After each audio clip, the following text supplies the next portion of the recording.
في الاساس؟ محتاج اول حاجه يكون مطمن ويكون شبعان. يعني يكون نايم مش خايف ويكون واكل كويس. فنايم مش خايف دي مهمه جدا جدا جدا. يعني ايه مش خايف؟ يعني مش خايف يصحى الصبح ما يلاقينيش، مش خايف امشي واسيبه، مش خايف يقوم مفزوع ان احنا بنتخانق مثلا انا وباباه، مش خايف ان هو طول الوقت يكون عايز يلفت نظري ومش لاقيني شايفاه. ده كاحتياجات بيزك. هو طبعا ده طيب بيجي، الطفل من إن حاجه زي كده بتحصل، هي اللي هو انا عارف ان الخوف عموما حاجه مكتسبه، الخوف مش بيلت ان في البني ادم. فالخوف ده بيجي نتيجه ان هو اتعرض لحاجه زي كده فزرعت، يعني حطت بذره المخاوف دي جواه. يعني صحي من النوم قعد يعيط شويه كتير على ما حد انتبه له، دي بذره خوف اترمت بالظبط. جواه هتفضل. وممكن وافهم او يعني انا اعرف ان ده ممكن يفضل معاه طول حياته في حاجات تانية، ان هو يخاف مش عارف يصحى يترفد بكره، يخاف يصحى يلاقي البيت مش عارف وقع. ما هو من وهو صغير عارف انه بينام ممكن يصحى يلاقي حاجه حصلت بتأرقه. بالظبط، هي دي الفكره طبعا. ان انا زي ما قلت لك في الاساس، انا بالنسبه لابني العالم، انا بالنسبه له كون. فعلى حسب انا بتصرف معاه ازاي، هو بيبتدي يتعامل ان الكون هيعامله بالطريقه دي. لما انا بقى بكون عندي ام بتحنو عليا وبتديني احساس بالامان وعامله معاها علاقه جيده وبتشوفني وبتسمعني وبتسقف لي، هتوقع ده برضو من العالم. فهيكون عندي جوايا شجاعه ان انا مستعده اتعامل مع العالم. طب لما العالم يخذلني، لما ما يحصلش كده، لما الاقي افوجئ ان العالم ما عملنيش زي امي، هتألم شويه، وده ألم عادي طبيعي. بس هقوم تاني ليه؟ عشان عندي بيز، عندي اساس انا باني عليه. الرول مش ان انا مرفوضه، الرول مش ان انا بتخذل، لا، الرول ان انا في حد معايا. على عكس بقى لما انا بلاقي امي بترفضني، مش سائله فيا، مش بصالي، مش كل ما اعمل حاجه تقول لي لا، كل طول الوقت عايزاني ابقى اطلع الاولى والا هتضرب او هتعاقب، طول الوقت لازم اعمل حاجات معينه عشان انول رضاها. فدايما دايما هيكون ده طريقتي في التعامل مع وده العالم شكل بقى من بشكل اشكال تلقائي التشويه اللي واساسي. اتكلمت عليه في الاول. يا ده فندم. شكل من اشكال التشويه اللي اتكلمت عليه في الاول. بالظبط بالظبط. هتعامل دايما مع العالم ان انا مستعد، ان انا لازم اقدم للعالم ده حاجه عشان يديني حاجه. دايما لازم اعمل للناس حاجات عشان يحبوني. لازم اقعد الفت نظر الناس اللي قدامي جدا جدا جدا عشان يقولوا لي كلمه حلوه. ودايما متوقعه الغدر، دايما متوقعه اني هتساب، دايما متوقعه ان انا مش انف. فده يخليني دايما انسانه مش واثقه في نفسها، مش شجاعه، خايفه، اكذب، جبانه كده. لان انا البيس بتاعي اصلا مضروب. آه، فهي دي الفكره. عشان كده الفكره زمان بتاعت الناس لما كانت تربي ولادها، لما مثلا يدي ابنه علقه موت او يعاقبه او يقسى عليه جامد او يقول له كلام صعب، يقول اصل انا بنشفه. لا خالص، انت كده ما بتنشفوش، انت بتطريه. لان انت كده بتخليه مش جاهز. يعني ده ما بينشفش الابناء، ده بيخليهم اصلا ما عندهمش بيز، الافراط ما في عندوش عضلات. العقاب، واحساسه ان الغلطه هيؤخذ عليها مؤاخذه شديده بتخليه يخاف من التجربه، خاف من انه يعني قلبه يبقى ضعيف كده، ما يبقاش قلبه جامد على الدنيا كده انه يجرب ويغلط ويتعلم. يعني احساس ان العقاب شديد والعقاب غير محتمل ده مؤذي. والاهم بقى من العقاب الحته الاخيره، اللي هي يعني مش طول الوقت انا يا اما بعاقب يا اما بسقف في البيز لاين الحياه اللي هي بنقضيها كل يوم مع بعض. انا عامله ازاي اصلا؟ انا عامله ازاي؟ ابني محتاج مني ايه؟ محتاج مني ان هو يبقى مطمن ان انا شايفاه. يعني ايه شايفاه؟ يعني واخده بالي منه، يعني مركزه معاه. ليه الاطفال بيبتدوا يتصرفوا ساعات بطريقه مش مهذبه وشقيه جدا قدام الناس؟ بيحاولوا يلفتوا نظر حد. عايز اتنشن، بالظبط، هو ده عنده مشكله في بالظبط. الاتنشن. مش اي يعني برضه انا مش عايزه نكون متسرعين في الاحكام. يعني مش عشان ابني عمل شقاوه قدام الضيوف يبقى هو عنده مشكله، لا، ممكن افهم منه. ودي حته مهمه قوي برضه في التربيه. يعني عايزه اقولها بعد دي عشان ما بقاش بلخبط. في الاساس الطفل محتاج حاجات 4 حاجات اساسيه: يكون متشاف، to be seen، to be heard. يعني خلاص انا شفته. يعني ايه شفته؟ يعني انا بنتي طالعه لي كده الصبح لابسه فستان وبتقول لي وجايه كده تقرب مني، مهم قوي ان انا اقول لها ايه الفستان الجميل ده. مهم جدا. ما ينفعش كده كاني ما شفتوش. لان انا كده باكد لها ان هي متشافه، مش ان الفستان متشاف، هي اللي متشافه. لما بنقول للطفل ايه الحلاوه دي، ايه الطقم الجميل ده، انا باكد له ان هو اللي ملحوظ مش الهدوم. دي حته مهمه قوي، والاطفال بيبقوا محتاجينها جدا جدا، والكبار بالمناسبه احنا كلنا بنحتاجها على فكره. طيب لا كنت هتقولي حاجه، اتفضلي. انت كنت بتقولي كنت عايزه اقول حاجه. كنت بتقولي انه يبقى متشاف، انه يبقى مسموع. فاضل حاجتين بالظبط، يبقى كمان. مسموع، يعني اسمعه. يعني لو هو مثلا بيعيط وعايز حاجه وانا خلاص رفضت الحاجه دي، مهم ان انا اسمعه برضو. ما طنشوش بقى خلاص، ممكن الموضوع اتحسم، انا مش هديله شوكولاته دلوقتي، بس اسمعه. اللي بيقوله ده ليه قيمه مهما كان هو ايه، يتسمع. الاطفال اللي ما بتتسمعش مع الوقت بيكونوا صوتهم عالي واجريسيف، وبيعملوا حاجات مبالغ فيها عشان يتسمعوا. دي تاني حاجه، to be seen, to be heard. واللي بعديها بقى to be accepted. طب ماشي، شفتوني وسمعتوني، ها، اكدوا لي بقى ان انا مقبوله، اكدوا لي ان انا اوكي، يعني قولوا لي بقى ان تمام. اه فدي برضو حته مهمه جدا، ان انا احس ان انا جيت قلت مثلا، جيت انا يا بابا الفت اغنيه، ممكن تسمعها؟ اه ماشي حبيبتي، يلا هسمعها، قولي لي الاغنيه. سمعت الاغنيه، بعديها اقول لها الاغنيه دي جميله جدا، انا مهتم بيها وعايزه اعلمك حاجه كمان في كتابه الاغاني. كده انا اديتها قبول ان احنا ينفع كمان نطور من ده. ان انا ودي ساعات بتحصل، مثلا ابني طول الوقت مثلا بيجيب نمر، بنتي جابت 9 من 10، ليه بقى الدرجه دي راحت فين؟ الدرجه دي راحت فين، دي رساله مباشره طالما انا قلتها اول جمله، ان انت مش مقبوله، مش اكسبتد. طول ما انت ما بتجيبيش 10 من 10 انت مش اكسبتد. طول ما انت ده في مش ناس متخيله ان اللي بيعمل كده ده راجل بقى يعني. يعني ما شاء الله عليه بقى، لا قبله ولا بعده، يعني اللي عايز ابنه يطلع الاول طول الوقت وبتاع ده. يعني انا ده احسن، في ناس مقتنعه ان دي احسن طريقه نربي بيها يعني. ده انت بتقولي العكس دلوقتي، مش ان ده حقيقي. غلط، بيعمل ديفكت في حته تانية. طب افرض انا دلوقتي هو ابني جاب 9 من 10 وفرحان، ما هو انا لازم افاليديت الدرجه الجميله اللي هو جابها دي. ما هي 9 من 10 دي هي بتشرح نفسها 9 من 10 يعني درجه حلوه. فانا محتاجه اقول له ان هي درجه كويسه، وبعد كده بقى ممكن بطريقه ما افهم هو ناقصها في ايه. هو ليه مثلا، طب لو ابني بقى جايب 3 من 10، ما اكيد مش هقول له برافو، بس هقول له ايه، هو ايه اللي حصل. طب بالراحه كده، انا مش متضايقه منك خالص على فكره، انا مش متضايقه منك. فبعلم ابني ان انا مش بشخصن اخطائه. هي دي الفرق. في فرق بين انت عملت كده الحاجه دي مش حلوه، او مش مطمئنه، الدرجه دي مش مطمئنه، لان ده معناه ان احنا اخر السنه ممكن ما ننجحش. ما هو ده الفكره، غير انت وحش، انت بليد، انت فاشل.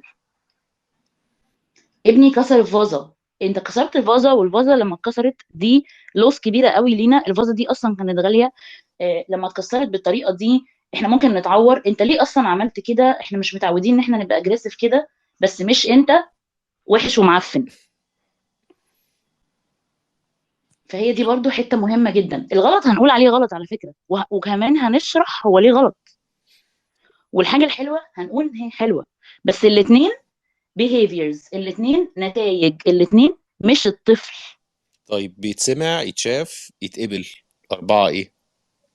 الاول يتشاف، الاول يتشاف، يتسمع، يتقبل. يعني seen، بعد كده heard، بعد كده accepted، بعد كده respected. يحترم، تمام. respected ايه؟ هو محترم، رغباته محترمه. يعني احنا دلوقتي بره وهو بدأ يزن وقال لي يا ماما انا تعبان عايز انام، دي حاجه محترمه جدا ان هو جه قالها لي. فاقول له طيب انا متفهمه قوي خلاص، طب انا هحاول، انا كنت عامله حسابي ان انا هستنى ساعه كمان، بس خلاص انا هحاول دلوقتي اظبط اموري، تقدر تستنى عليا ربع ساعه عشان اجمع اموري وحد يجي ياخدنا بالعربيه مثلا. يعني انا بتخيل موقف يعني. عملت معاه conversation، حسسته ان هو ايه، respected. الطلب بتاعه ده انا يعني ممكن اغير عشانه الخطه، يعني احترمت النيد بتاعته دي، وهاخد اكشن عشان اعملها له يعني، فهو يحس كده انه ايوه، الحاجه اللي ماما هو ماما محتاجها انا دي. اه جعان. انا جعان، مش هقول له جعان ليه ما انت لسه واكل مثلا، او لا ده مش وقت الاكل، لا لا، هقول له جعان. طيب قول لي نفسك تاكل ايه؟ طب قول لي هو انت ما اكلتش كويس على الغدا؟ طيب خلاص اوكي، انا هظبط اموري دلوقتي، احنا بس دلوقتي سايقين وعلى الطريق، مش هعرف دلوقتي حالا اجيب لك اكل، بس انا هتصرف، انا مهتمه جدا ان انت تاكل. ايه ده؟ يعني الرد بتاع الله ما انت لسه واكل ده مش ده الاساس، مش ده الاساسي يعني ده الطبيعي. احنا 90% من الكليشيهات اللي نعرفها عن التربيه يعني مصايب تودي في 60 داهيه. هو ده المرعب في الموضوع، يبقى يتسمع يتشاف ما يتقبل بتقدرش يحترم. الدرجه بالظبط، دي راحت دول فين؟ ده مهمين. كليشيه تاريخي. الدرجه دي راحت فين؟ يا ابني ما انا يا حاجه، ما انا طالع التاني على الفصل، وليه مش الاول؟ الاول ده احسن منك، بابا احسن من باباك، مامته. ده كليشيهات التربيه. المفروض الولاد والمقارنه الصغيرين لما نقول لهم الدرجه دي راحت فين يقولنا راحت في 60 داهيه. والمقارنه كمان دايما مع ابن الخاله، ابن خالتك اللي دايما، او بنت طبعا خالتك اللي دايما احسن منك، وابن خالتك اللي طبعا. دايما احسن دي منك، اجنست وشوف ابن اللي خالتك ما يتقبل. هو ده، ما هو ده اصلا القبول، ما هو ده اللي بيجيبه القبول. ما هو انا طول ما انا ماما مثلا، انا بتمرن دلوقتي، هي ودتني اتمرن عشان انا بنت خالتي تتمرن نفس اللعبه، هي مش عارفه اصلا تقبلني من غير ما اتمرن. لازم اتمرن عشان اثبت لها ان انا كويسه، لازم اتمرن وابقى زي بنت خالتي عشان ابقى ممتازه. ما هو ده القبول والاحترام. انا مش فرض عليك حاجه، انت مش محتاج تقدم لي قرابين عشان اقبلك وعشان اقول عليك تحفه. واحنا بنحتاج، الاطفال الصغيرين بيحتاجوا ان هم يتسقف لهم. ما ينفعش ان احنا نشرط عليهم شروط عشان يتسقف لهم، لان هو ده مش هيحصل بعد كده في الحياة، مش هيحصل. انا مش بقول ان احنا نسقف لهم عمال على بطال، بس اتليست نفاليديت مشاعرهم. الحاجة البسيطة نقول عليها حلو، ممتاز، برافو. ده بيفرق جدا في بناء شخصية الطفل وهو صغير، بيخليه فعلا شجاع. وده بيبان جدا يعني. طيب تامر طيب معاه خلينا شويه من اسئله الجمهور. نبدا ناخد الاسئله بتاعت الناس برضو، علشان آه، بعتوا اسئله كتير وكلها بصراحه مختلفه. انا مش هقول اسماء، يعني اللي حابب ان هو اسمه يتقال اوكي، يعني الناس اللي عملت كومنتس هنقول اسمائها لما نقول الاسئله اللي هم سالينها. الناس اللي بعت على الانبوكس يعني احتراما ليهم مش هقول اسمهم عشان ممكن ما يكونوش حابين ده. في واحده بتسال حضرتك، بتقول لك بنت اختي 5 سنين، اختي مدلعاها جدا جدا جدا، وبتبقى عايزه لا انا مش موبايل. سامعة كويس، سؤال تاني كده معلش. بنت اختي عندها 5 سنين، واحده بتقول لحضرتك بنت اختي عندها 5 سنين، واختي مدلعاها جدا جدا جدا، وبتبقى عايزه الموبايل في ايديها 24 ساعه، ومش بتوافق تاكل غير باليوتيوب اصلا. هل ده ليه حل ولا خلاص كده؟ لا هو مفيش حاجة خلاص كده، يعني كل حاجة ليها حل ان شاء الله يعني. فيعني طبعا ده مش صحي ان هي الموبايل في ايديها 24 ساعة، ده مش اوكي لا لحد صغير ولا حد كبير نهائي. ده بيأثر عليها جدا بزيادة طبعا كطفلة. ده ليه حل، ان احنا هنبتدي ان احنا نساعد الطفلة دي طبعا. يعني لو هم مش عارفين يحلوا المشكلة هيحتاجوا يروحوا المختص. بس الحلول بتبتدي ازاي؟ بنعمل للاطفال دي نوع من انواع حاجة اسمها behavioral therapy، علاج سلوكي. بعلمها تستغنى عن الموبايل واحدة واحدة بالتدريج. وقصاد ده بغطي لها الفراغ ده بحاجة تانية، بديها مكافأة كل ما هي بتبذل مجهود، وبفاليديت المجهود اللي هي بتعمله، وبسقف لها جدا على كل مجهود هي بتبذله. ولازم مهم قوي ان انا افهم الطفلة دي احنا ليه بنعمل كده، احترمها، افهمها، اعمل معاها حوار ليه ده مش هينفع، مش هو كده وخلاص. لا لا، طب الحل ده عن طريق متخصص ولا ممكن الام نفسها هي اللي تعمله؟ لو الام هتقدر ان هي بالتدريج ان هي تقلل الموبايل اتليست مثلا ساعه كل يوم، نقلله ساعه كل يوم. يعني انا بحترم التدريج، بحترمه في اي شيء في العالم. في حاجات طبعا لازم من الاول، الحاجات اللي هي يعني، في حاجات طبعا لا هنقطعها خالص. بس يعني لو هي هتقدر ان هي تدرج الموضوع، طب ادرجه ازاي؟ ادرجه بان انا احفزها، بان انا اديها مكافأة على كل مجهود هنبذله، وان انا اعمل معاها conversation، اقول لها ليه احنا بنعمل كده، ليه ما ينفعش نمسك الموبايل 24 ساعة بطريقة الطفلة تفهمها. مم. طيب صديقنا قاسم بيسأل برضو سؤال، بيقول معظم الناس الكبار بيعانوا من انهم مش عارفين يعني ايه يحبوا نفسهم. هل دي حاجة المفروض كانوا اتعلموها وهم بيتربوا زمان؟ وازاي؟ ولو ما حصلش ده بيأثر ازاي على الطفل لما يكبر؟ اولا شكرا يا قاسم على السؤال ده. انا كنت مستنيه حد عامه يسال السؤال ده. آه، طبعا ده مهم جدا جدا جدا جدا، وده من البيزكس الاربعه، البيزكس اللي انا قلت عليهم اللي هم to be seen, to be heard, to be accepted, to be respected. اللي بتيجي بقى بعديهم في الاخر to be loved. مم. لانه اي حب بيجي من غير الحاجات دي لا يعول عليه. يعني حب وانا مش متشافه كويس، وانا مش مسموعه، وانا مش باخد احترام، وانا مش باخد قبول، هو مش حب حقيقي. فده لما بيجي يعني الطفل لما بيطمن ان هو محبوب، دي برضو رسالة قوية جدا جدا جدا بتساعده يعني بتقوي عضلاته النفسيه، هي دي اسمها العضلات النفسيه عندنا، ان هي بتقوي عضلاته، ان هو قدام خلاص متاكد ان هو محبوب فعلا، بالفعل محبوب. ده مش شعور هو اتحرم منه، او مش شيء هو ما يعرفوش. وبالتالي لما هيجي يدور عليه بعد كده في الحياه لما هيكبر، هيدور عليه من مساحات جديده واكبر. هيدور على الحب من الاصدقاء، هيدور على الحب بتاع البارتنر لما يكبر، يعني اللي هو الرومانتك لاف يعني. بس مش هيبقى بيدور بشراهة طول الوقت على حب بتاع العيلة وبتاع أمي وأبويا. لأن لما أنا بتحرم من الحب ده، بمشي أدور عليه في الشوارع من غير ما أخد بالي، على فكرة، من غير ما أخد بالي خالص. حتى لو أنا مقتنعة إن أنا ما بدورش عليه، بلاقي نفسي طول الوقت، وبلاقي نفسي طول الوقت على فكرة بلبس الناس أدوار، أعملهم أبويا، أعملهم أمي. اي يا إما حد يبص لي ألبسهم، بصه خلاص ده بيحبني ده كده يعني. او ان انا اعمل، انا مثلا ابويا كان وحش وبيعاملني وحش ومش مديني احترام يا اما ان انا اسقط ده على رجاله تانيين بعرفهم او ستات، مش فارقه يعني. يعني اعتبر ان او ان انا ادور على الاب اللي في مخيلتي، اللي كنت بحلم بيه، اللي هو كنت محتاجه منه الحب، في ناس تانيين، واقول ايوه هو ده الاب الحقيقي. وافوجئ ان انا لما باجي اعمل علاقه مثلا وانا كبيره بقى خلاص مثلا مع راجل، الاقي نفسي ان انا ما بعملش علاقه حقيقيه مع راجل حقيقي، ده انا بعمل علاقه مع راجل من خيالي، مستنيه منه حاجات في خيالي، وفرض عليه شكل ان هو يكون ابويا وانا بنته من غير ما اخد بالي. وده على فكره سبب في فشل يعني اكتر من 50% من العلاقات، ان الناس بتلبس بعضها ادوار ما هم مش مسؤولين عنها. طبعا لو انا يعني، هل الحب يعني، لو السؤال كده بالظبط يعني، حاجه انا الاول ببقى محتاجاها في الاول وباخدها عشان اعرف بعد كده احب نفسي، طبعا. وصعب، بيبقى صعب جدا على الطفل اللي ملقاش حب حقيقي من ابوه وامه او من الكير جيفرز بتوعه. الكير جيفرز اللي هم اي حاجه، ممكن اكون اتربيت مع جدتي، ممكن اكون اتربيت في ملجأ على فكره، واخد الحاجات دي برضو. إيه، لو انا ما خدتش الحاجات دي وجات لي رساله ان انا ما استحقش الحب وما استحقش الاحترام، بعيش حياتي كلها مش عارفه احقق ده لنفسي، ومش عارفه اعمله بشكل حقيقي. طيب في سؤال اعتقد ان هو مهم. صاحبته بتقول انا منفصله وعندي طفل 3 شهور، هتجنن من فكره التربيه، المفروض اربيه ازاي؟ وهل هعرف اربيه لوحدي من غير اب؟ وهل هعرف اعوضه عن عدم وجود باباه معاه؟ خصوصا ان العلاقه بينا مش احسن حاجه، تعتبر مقطوعه. الموضوع ده تعبني نفسيا جدا وبفكر فيه كتير قوي. يعني اول حاجه طبعا متفهمه حجم الازمه يعني اللي هي فيها، وحاجه مش سهله ابدا ابدا، يعني ربنا يكون في عونها ان شاء الله.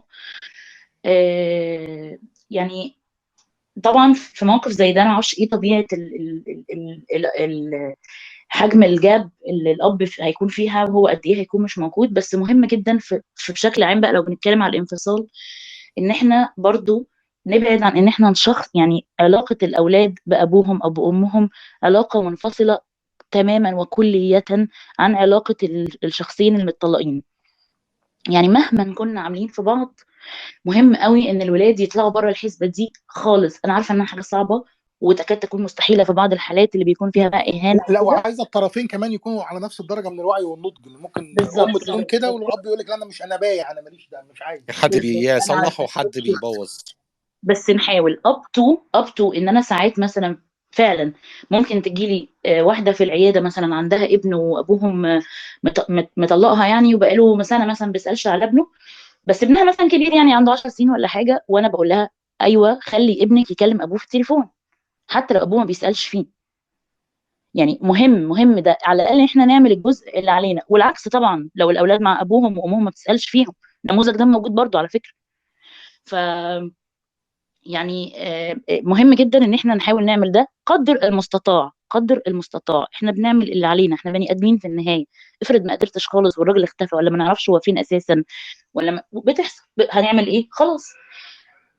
هتعمل اللي عليها كأم عادي جدا، عادي جدا. لو في العيله او في البيئه اللي حوالين الولد خال او جد، دول هيكونوا مهمين قوي قوي، لان هم بيحققوا دور الفاذر فيجر في حياه الولد ده او البنت دي يعني. مهم ان هم يكون عندهم الشكل ده، الفاذر فيجر ده، ان في راجل برضو مهتم بيا وبيحنوا عليا ومش عايز مني حاجه. هو ده مالي الفاذر فيجر على فكره. الفجوة بتاعة المكان بتاع الأب، المكان ده مش فاضي يعني، حتى في حد ممكن يقوم بالدور ده ولو بشكل جزئي يعني. بالظبط كده، بالظبط كده. هي دي فكره الفاذر فيجر او المادر فيجر. هو ده معناه ان في، يعني الفاذر فيجر ده راجل كده كبير مهتم بيا ويحنو عليا، بيحبني قوي من غير مقابل، ومش عايز مني حاجه. هو ده، هو ده على فكره فاذر فيجر. طيب وينفع في ارجع له سؤال، وينفع. في سؤال جالي كده وواضح انه حاجه يعني تؤرق ناس كتير. لو نأهل الطفل ازاي انه جاي له اخ، بحيث ما يحسش هو دايما الطفل وهو صغير، لو هو مثلا اول طفل وجاي عليه اخ جديد او اخت جديده، يعني بيبان من كل انفعالاته وتفاعلاته ان بيوصل له بشكل او باخر ان ده اللي جاي ياخد الاهتمام مني، بحكم ان الرضيع ده بيبقى عايز يعني سبيشال كير اكتر شويه او مختلف شويه، او هو مش متعود ان في حد بيشاركه في حنان او في رعايه او في وقت ابوه وامه. في حاجه جديده جت هو مش عارف دي ايه ولا ده جه منين، هياخد مني بابا وماما اللي كانوا بتوعي لوحدي. نأهل الطفل ازاي انه يستقبل اخ جديد من غير ما يبقى فيه اي مشاعر سلبيه، او ما يبقاش جواه حاجه يحس ان هو في حاجه اتاخدت منه او اتحرم من حاجه نتيجه ان الكائن الجديد اللي دخل علينا ما نعرفش جه منين ده بقى موجود. دي مهمه جدا جدا جدا جدا في تربيه الاطفال، لان هي غالبا لو اتعك فيها من الاول بتكمل بنفس العك. آه، اهم حاجه يعني في الاول عشان ااهل الطفل، ااهله اصلا من قبل اساسا. طبعا بتفرق سن حسب سن الطفل طبعا، يعني الموضوع ده مختلف. هو اصلا ممكن واحده تحمل وابنها لسه بيرضع، فده مش عاده ده هيلحق اللي بيحصل يتهيأ. عندنا يعني، فده الموست كومن اه سيناريو يعني. ده اصلا مش هيلحق يفهم الموضوع، يعني هو هيحصل كده بشكل مفاجئ. والسيتويشن ده ليه برضو ليه يعني وضعه، والسيتويشنز الثانيه ليها وضعها. خلينا نتكلم في السيتويشن اللي هو الاشهر، ان هو الطفل مثلا بيكون عنده مثلا 3 سنين وبعدين بيجي بيبي جديد. السيتويشن دي المهم ان انا اكون مأهله الطفل من قبل ما احمل اساسا. بمعنى انا ناويه ان انا اخلف، طيب انا من الاول خالص ومن وابني عنده سنه بعلمه انه يلعب مع اطفال تانيين، وبعلمه ان هو يحبهم، وبعلمه كونسبت الاخوه. وده بيظهر لو في كازنز، يعني لو في اولاد عمه واولاد خاله كده، بخليه يلعب معاهم وبعلمه الفكره دي، فكره ان في اطفال بتتشارك معايا المنزل العائلي، بياكلوا معايا في نفس البيت وبيعملوا حاجات معايا، غير كمان الاطفال اللي بقابلهم في الحضانه. طبعا الاطفال اللي بقابلهم في الحضانه دول برضو مهمين، فبستغل برضو الفكره دي بعلمه ان في، وبتبقى لذيذه قوي في حضانات كمان بيعملوا الحركه دي، ان هم ساعات يخلوا التودلرز اللي هم في سن سنتين ونص 3 سنين يقعدوهم ساعات، يعني طبعا اندر سوبرفيجن، يعني لمده نص ساعه مع البيبيز الصغننين، ويوروهم بياكلوا ازاي وقد ايه دي حاجه جميله، وبيعلموهم ازاي نخلي بالهم منهم. يعني بيخلوهم في نفس المكان عشان يفهموا ان في كائنات تانية في العالم صغيره عنهم قوي، لان الطفل طبعا بالذات الطفل الاولاني ده ما بيبقاش فاهم قوي ان في حاجه تانية اصغر منه. اه بالظبط، هو متخيل ان انا اصغر حاجه في الدنيا وانا كل الحنان اللي في الدنيا لازم يصب عندي.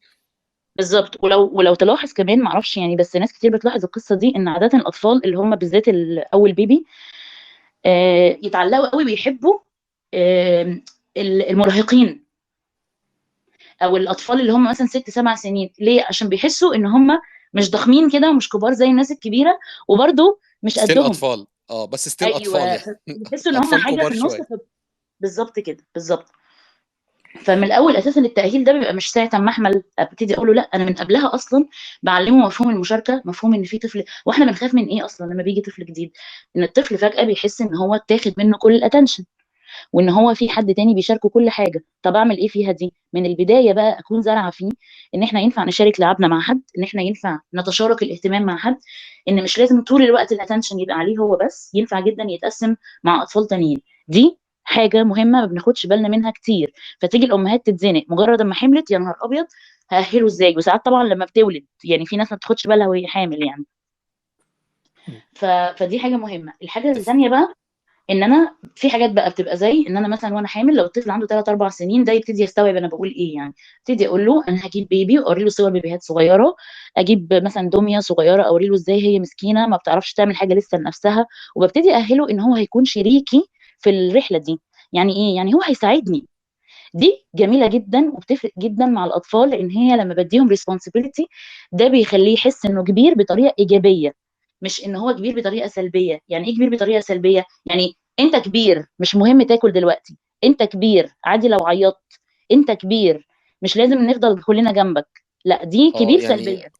يعني اللي هو يعني خلاص انت هو بيترجمها، انت ما بقتش نمره واحد عندي، بقى في حد اصغر منك هو اولى بالرعايه، هي بتوصل له كده.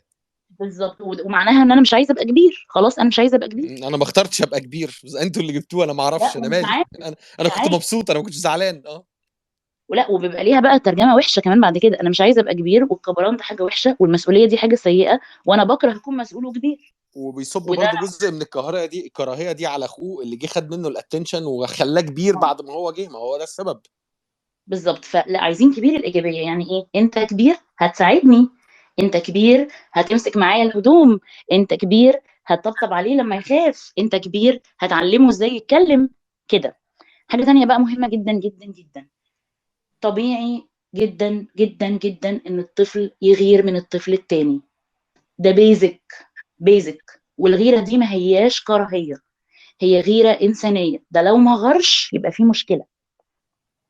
يعني لو لقيت البيبي بنتي مش غيرانه من اخوها الجديد اللي اتولد، يبقى بنتي دي فيها مشكله، لازم تغير. الغيره ليها اشكال والوان في الاطفال، ليه؟ عشان الاطفال ما هماش زينا، مش بيعرفوا يكسبرس مشاعرهم، مش بيعرفوا يقولوا هم حاسين بايه بالظبط. اساسا هم ممكن يكونوا مش عارفين كلمه غيره، يعني هي ما تعرفش تقول انا غيرانه، فهي غالبا هتقول ايه؟ انا مش بحبه، انا مش عايزاه، مشوه من البيت. لان هي مش عارفه تقول انا بحبه قوي بس خلوه يمشي، او يعني بحبه قوي بس غيران، مش هتعرف تقول كده. فمهم ان انا اتقبل، انا بقى كبيره، انا الكبيره بقى اتقبل ان هي غيرانه، واتفهم ان ده شعور طبيعي، وانا نفسي ما يجيليش هلع منه، ما اقولش يا لهوي بنتي هتطلع بتكره اخوها الصغير، لا عادي خالص، هي بتغير منه شويه، ولما الموضوع يستقر الموضوع هيتحسن. طب طيب حلولها بقى ايه؟ اتفضلي. حلولها اهم حاجه ان انا الطفل الكبير ده يعني اكون دايما حريصه ان انا بدي اتنشن هنا وبدي اتنشن هنا. طبعا ده بيعذب الام والاب وبيبقى مش سهل ابدا، يعني هو easier said than done، يعني الكلام بيبقى اسهل بكتير من الفعل، بس هو للاسف بيبقى ده الحل الوحيد. ان انا لو انا مثلا اديت اتنشن للبيبي الصغير لسه مولود، او خفت عليه اتخضيت مثلا، عيط واتخضيت وطلعت تجري، الطفل الكبير بقى في مخه مستني يشوف انا هعمل ايه معاه. مم. مهم بقى ان انا اشركه في الحدث، اقول له يا لهوي انا اتخضيت، انت عارف ان انا اتخضيت دلوقتي جدا، خفت يكون وقع، اصل هو صغير مش زيك، انت ما بتقعش هو بيقع، تعالى كده نبص عليه مع بعض. دايما دايما كده، دايما اشركه في الموضوع، احسسه ان الطفل الجديد ده مسؤوليتنا كلنا، مش مسؤوليتي انا لوحدي، مهم ادخله في القصه. ده بيفرق جدا جدا يعني. طبعا كلام كتير يعني يطول في القصه دي، بس دي البيزكس يعني. تمام. طيب انا عايز اسالك برضو سؤال. في صديقه بتسالني سؤال، بتقول لي انت، بتقول لي بتحكي يعني عنها، يعني بتقول لي ان هي منفصله عن جوزها واستحالت بينهم العشره، يعني انفصلوا خلاص بقى، وفي بنت بينهم هما الاثنين، البنت عندها 7 سنين، وجوزها بعد ما انفصلوا خلاص بقى الراجل شال ايده من كل حاجه، كل حاجه بمعنى كل حاجه يعني. هو ميسور الحال جدا جدا جدا جدا، يعني موضوع جدا ده يعني ممكن يعني اعلي بتوقعاتك لاعلى حاجه. وهي موظفه بسيطه، كان هو طبعا اللي بيصرف وكان هو كل حاجه.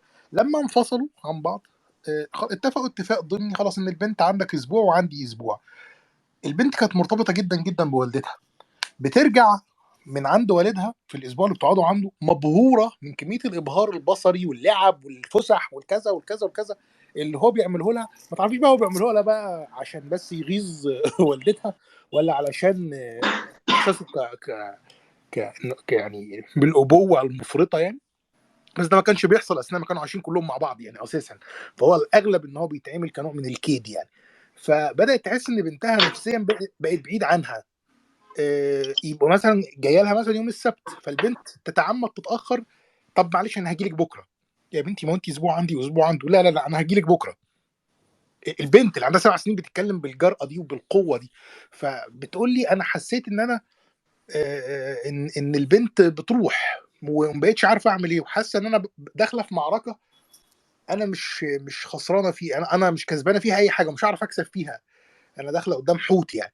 فبتسأل عن تصرف الصحيح مع بنتها في الحالة دي. بنت بقت عنيدة جدا، البنت اختلفت في 6 شهور. نصهم بتقعدهم عند والدها 3 شهور، كانوا كفيلين ان يغيروا دماغها خالص خالص. حتى نوعيه الاكل، يعني هي كلمتني في تفاصيل التفاصيل كمان، يعني بتقول لي حتى نوعيه الاكل هو بيتعمد، يعني تعالي تحبي ناكل فين النهارده، تعالي اي مطعم هتقوليه، مش يعني ده امكانيات ومستوى الام مش قادره عليه لوحدها. فهي عندها مشكله حقيقيه يعني، فكانت بتسال عن الحل. طب هو فكره اصلا ان بنت في السن ده يعني غير الحل يرى فكره ان بنت في السن ده تقعد اسبوع في بيت واسبوع في بيت، دي اصلا صحيه؟ بغض النظر عن التلاعب يعني اللي الراجل بيعمله عشان ايه، يسحب البساط من تحت رجلي امها يعني. الفكره دي اصلا صح؟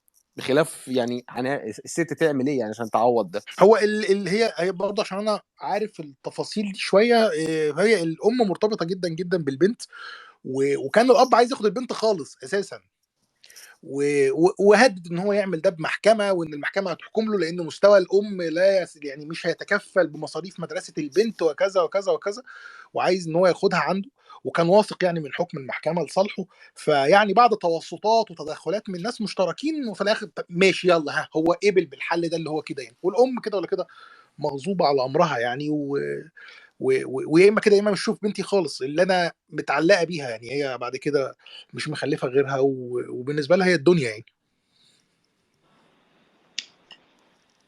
طيب هو اول حاجه يعني هرد على السؤال بتاع احمد اللي هو بتاع هو اصلا من الصحي. انت قلت يا تامر ان البنت دي عندها 7 سنين، اه بالظبط. ان هي تعيش اسبوع في بيت واسبوع في بيت. لو بنتكلم في قد ايه ده هيلثي، لا ده مش صحي يعني. ده مش صحي لان ده مش بيدي احساس بالهوم. يعني ايه هوم؟ يعني المكان اللي دايما انا هرجع له، والمكان اللي انا مستقره فيه، والمكان اللي فيه حاجتي، والمكان اللي هو بتاعي. مم. ففكرة أسبوع وأسبوع دي مش بتبقى جميلة أبدا ومش صحية. طب إيه الحل يعني بالنسبة للأطفال اللي هم أهليهم منفصلين على بعض؟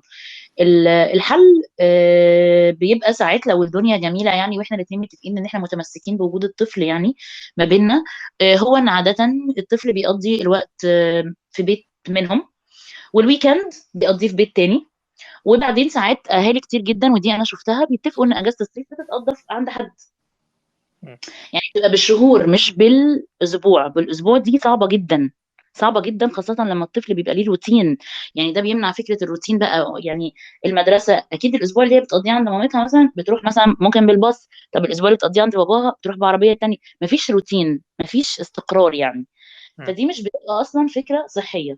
نيجي بقى اللي بعدها، وده مهم طبعا. في الاساس لازم يكون في تفاهم ان اصلا هي بقى مش فكره مين بيقدم، ودي مشكله الطلاق. مش مشكله فكره الطلاق، ما هو ده اللي انا قلته ان الاطفال بره الفيلم ده.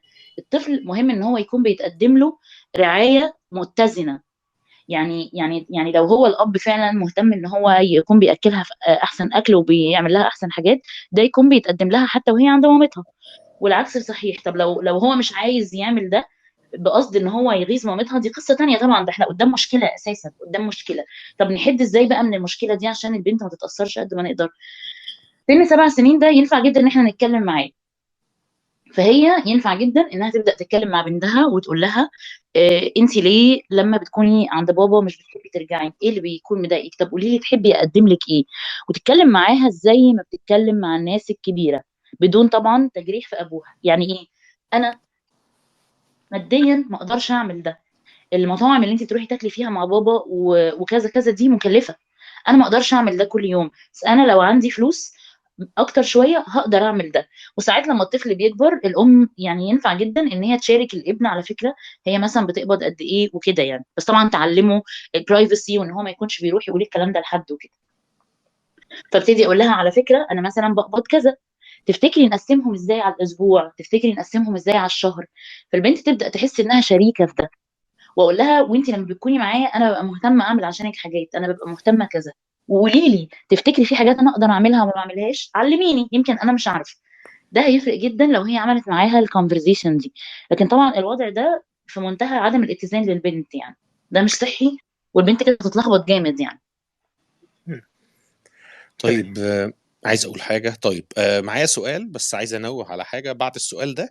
عايزين نستقبل اسئلتكم في المداخلات، فابعتوا اطلبوا الكلمه وهنحاول بس نسال اسئله بس رجاء تبقى مختصره، سؤال محدد عشان نقدر نستقبل اكبر عدد من المداخلات. اسالوا بصوتكم، يعني انتوا اللي تسالوا السؤال بتاعكم. فهنستنى بس طلبات الكلمه من عندكم، وهنحاول ندخل اكبر عدد بعد السؤال اللي جاي ده. طيب دكتوره يارا، يعني تزامنا مع الاخبار والمشاكل والحوادث المش لطيفه يعني اللي بنسمع بيها، اللي ليها علاقه بالاعتداءات والتعديات على الاطفال، التوعيه اللي مطلوب نوعي بيها اولادنا ان هم يحموا نفسهم ازاي، او يعبروا عن مشكله لو هم تعرضوا لها من غير ما يخافوا، او ان حد يقدر يهددهم او يسيطر عليهم. يعني لو هتقول لنا حاجه مختصره كده، او يعني دليل لحمايه ولادنا من اي تعدي من اي نوع عليهم. طيب يعني لو هنقول دليل يعني او كبسوله، فهو برضو في الاساس ابني هيجي لي يحكي لي على لو هو بيتعرض لاذيه او لاعتداء، طول ما هو مش خايف من رد فعلي. دي اكتر حاجه هتشجع ابني ان هو يجي يقول لي. لو ابني مطمن ان انا مش هعمل رد فعل بيهدده او بيخوفه، هيجي يحكي. وده عاده اللي بيمنع الاطفال ان هم يحكوا. السبب التاني اللي بيمنعهم ان هم بيكونوا خايفين من المعتدي، او ان المعتدي نفسه مهددهم. كويس. انا بقى اجهز ابني ازاي للقصه دي؟ طيب في الاساس خالص خالص خالص بعلم ابني من خلال تربيتي ليه. ما هي دي الفكره. ما انا لو بضربه جامد وبعوره وباذيه، هو هيحس ان عادي جدا. لو ما هو ايه اللي بيخلي الطفل يستحمل ضرب ابوه وامه الكبار؟ عشان هو ببساطه مش قادر يرد عليهم، عشان هم اقوى جسديا. هي دي الفكره اصلا. هو ليه ضرب الاطفال مزعج وبشع؟ لان هم اصلا لو كبار، هو في حد بيضرب ابنه يعني اللي عنده 40 سنه ولا 30 سنه؟ لو في اغلب الظن لو حصلت العيال بترد. هي دي الفكره. ف... ف... فهي الفكره ايه؟ ان انا من البدايه اصلا انا نفسي اكون بحترمه جسديا، وما بمدش ايدي عليه وما بهينوش جسديا. فبالتالي لو ده حصل له من حد تاني، هو هيحس ان في حاجه غلط. لكن لو انا بضربه طول الوقت او بزعق له وبنهره طول الوقت، لو ده حصل له من حد تاني كبير، هو ممكن يحس ان ده العادي. ودي كارثه كبيره في الضرب بالذات والاعتداء الجسدي. الاهالي مش بيفهموها. هو بيبقى فاكر انا اضرب ابني، انا عارف انا بضربه ازاي وعارف انا بعوره فين والكلام. طب انت غيرك مش عارف، وابنك فاكر على فكره ان ده العادي. فدي حاجه مهمه. فده من خلال تربيتي انا ليه. طيب ايه كمان من خلال تربيتي انا ليه؟ ان انا بقى اقول له لما يكبر شويه، يبتدي اقول له ما ينفعش حد يمد ايده عليك. دي مش طريقه للتواصل بين البني ادمين. اي حد يمد ايده على حد، الحد ده عنيف، والعنيف ده احنا ما بنتعاملش معاه. ولا انت تمد ايدك على حد ولا حد يمد ايده عليك. ولو ده حصل من فضلك تعالى قول لي عشان اساعدك نحل المشكله. دي حاجه مهمه. طب الاعتداء الجنسي ده بالنسبه للاعتداءات الجسديه. الاعتداء الجنسي نفس الكلام. برضه بعلم ابني خصوصيته الجسديه من وهو صغير. يعني ايه خصوصيته الجسديه من هو صغير؟ يعني وانا بغير له مش العالم كله بيتفرج، يعني بس انا، بس عشان انا بس اللي بغير له. يعني مثلا لو هو داخل يستحمى مفيش حد يخش معاه. مفيش حاجه اسمها الكلام ده. يعني هو واخواته ما يشوفوش المناطق الحساسه بتاعت بعض، واقول لهم ان ده صح وده ما ينفعش. لما يسالوني ليه، اقول لهم لان في اماكن حساسه في جسمنا احنا اصلا مش بنضطر نشوفها غير لو احنا مثلا بنعمل حمام ومش عارف ايه. وكل طبعا ما بيكبروا بنفهمهم يعني الاماكن الحساسه دي فايدتها ايه. وعادي جدا بنبتدي نفهمهم، وليها جايد لاين يعني في سن كام نقول ايه وكده. بس طيب ايه تاني؟ ببتدي اقول له كمان ان في اماكن في الجسم ما ينفعش حد يتاتشم فيها او يتاتش هير يعني. وفي افعال كمان ما ينفعش تحصل زي ايه؟ مفيش حد يبوسك بالعافيه. لو حد هيبوسك يستأذنك، ولو انت مش حاسس انه اوكي قول لا. عشان كده مش من الصحيح ولا من السليم ان انا اروح اقعد اقول لابني طول الوقت طول الوقت طول الوقت ادي لطنط بوسه، ادي لعمه بوسه. ده مش صح. ولا طبعا تف على عمه. ولا تدفع على عمه بالظبط الاثنين يعني. ولا هيديه بوسه ولا يدفع عليه، الا لو هو عايز يعني. الا لو هو ما عندوش مشكله ان هو يروح يسلم على طنط ويبوسها وهو شايف ان ده فعل لطيف وما فيهوش مشكله. فده مهم جدا. مهم برضو ان انا اعلم ابني ان هو ما يقعدش على رجل حد الا لو في ضروره. ولما يسالني ليه، اقول له عشان انت كبير، عشان انت تقعد على كرسي لوحدك، انت مش صغير. الا لو احنا بقى في ضروره دلوقتي متزنقين في عربيه، فمش مشكله انا هبقى اخدك على رجلي او هبقى قاعدك على رجل عمك او خالك او كده، مفيش مشكله. فدي برضو حاجه مهمه جدا. فببتدي الفت نظره للاماكن الحساسه في جسمه، وببتدي الفت نظره ان دي اماكن خاصه، وان مش من حق حد ان هو يتاتش الاماكن دي ولا يشوفها. ولو ده حصل يجي يقول لي.